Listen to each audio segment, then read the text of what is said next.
Assalamualaikum warahmatullahi wabarakatuh.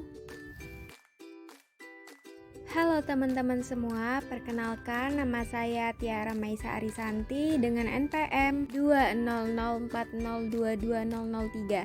Saya dari Prodi Bahasa dan Sastra Arab semester 3 kelas A. Saya dari Fakultas Usuluddin Adab dan Dakwah, mata kuliah Sejarah Sastra Indonesia. Dosen pengampu Nur Fauzia Fatawi M.Hum. Di sini saya akan menyampaikan sedikit materi yang berkenaan dengan kesusastraan baru. Selamat menyaksikan. Jadi, materi yang akan saya sampaikan pada kesusastraan baru ini meliputi balai pustaka, kemudian ada juga pujangga baru, kemudian ada juga angkatan 45. Pasti teman-teman semua penasaran kan apa sih angkatan balai pustaka itu?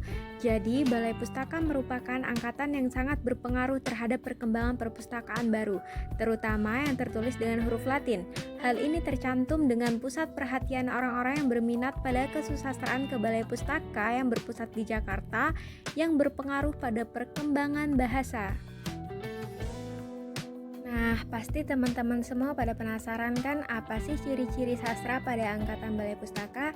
Jadi ciri-cirinya yaitu yang pertama, menggunakan bahasa Indonesia yang masih terpengaruh bahasa Melayu. Kemudian yang kedua yaitu persoalan yang dibahas adalah persoalan kawin paksa. Yang ketiga yaitu cerita yang diangkat seputar romantisme. Dan yang keempat yaitu dipengaruhi kehidupan tradisi sastra lokal atau daerah. Nah, kemudian kita masuk pada sastrawan dan karya sastranya pada angkatan balai pustaka. Jadi salah satu beberapa di antara sastrawan dan salah satu dari karya sastranya yaitu yang pertama ada Merari Siregar dengan salah satu karya sastranya yang berjudul Azab dan Sengsara. Kemudian yang kedua ada Marah Rusli dengan salah satu karya sastranya dengan judul Siti Nurbaya. Yang ketiga ada Nur Sultan Iskandar dengan salah satu karya sastranya yang berjudul Hulung Balaraja. Kemudian yang keempat ada Jamaluddin Adinegoro dengan salah satu karya sastranya yaitu Darah Muda. Kemudian di sini teman-teman bisa melihat sosok sastrawan Marah Rusli pada angkatan balai pustaka yang cukup terkenal pada waktu itu dan kumpulan karya sastra yang cukup terkenal pada angkatan balai pustaka. Oke, jadi sekarang kita masuk pada angkatan pujangga baru. Di angkatan pujangga baru ini muncul karena banyaknya sensor yang dilakukan oleh balai pustaka terhadap karya tulis sastrawan pada masa tersebut. Sastra pujangga baru adalah sastra intelektual, nasionalistik, dan elistik menjadi bapak sastra modern Indonesia.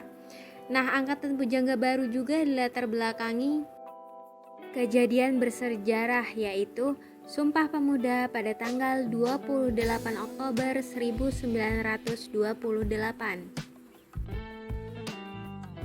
Pasti pada penasaran juga kan sebenarnya apa sih ciri-ciri sastra pada angkatan pujangga baru? Sama nggak ya ciri-ciri sastranya sama yang balai pustaka? Tentunya berbeda. Di angkatan pujangga baru ini memiliki ciri-ciri yaitu yang pertama sudah menggunakan bahasa Indonesia, yang kedua yaitu menceritakan kehidupan masyarakat kota, yang ketiga yaitu pengaruh barat mulai masuk, dan yang keempat yaitu menonjolkan nasionalisme, romantisme, dan intelektualisme.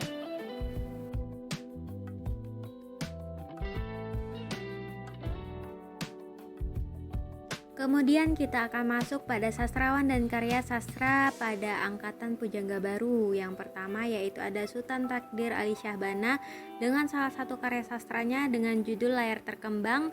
Kemudian yang kedua ada Hamka dengan salah satu karya sastranya yang berjudul Di Bawah Lindungan Ka'bah.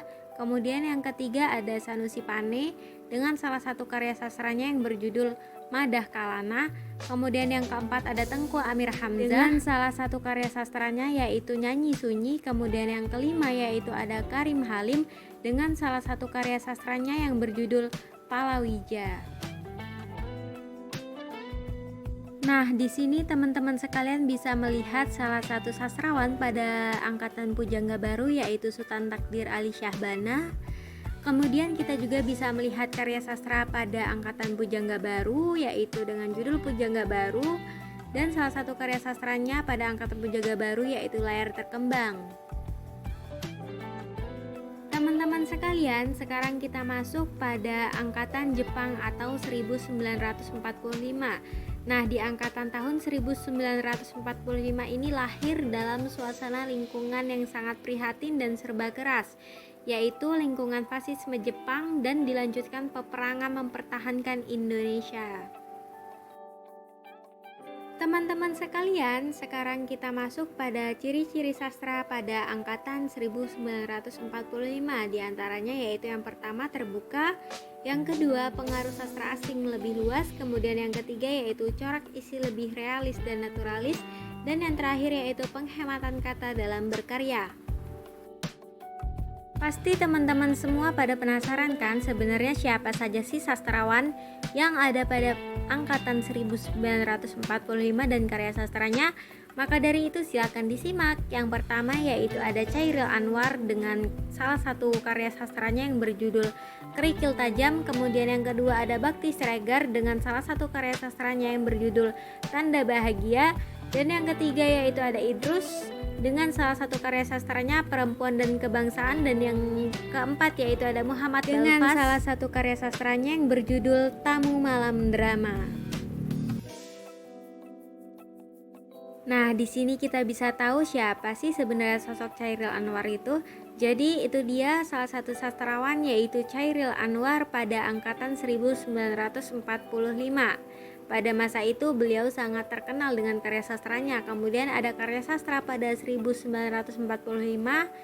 yaitu teman-teman sekalian bisa lihat di situ dengan judul Tiga Menguak Takdir. Itu juga salah satu karya dari Chairil Anwar beserta dua temannya. Jadi itu tadi sedikit materi tentang kesusastraan baru. Semoga teman-teman bisa belajar dari apa yang tadi saya sampaikan. Di sini kita sama-sama belajar.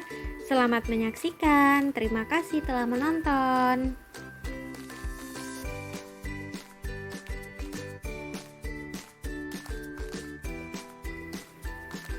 Wassalamualaikum warahmatullahi wabarakatuh.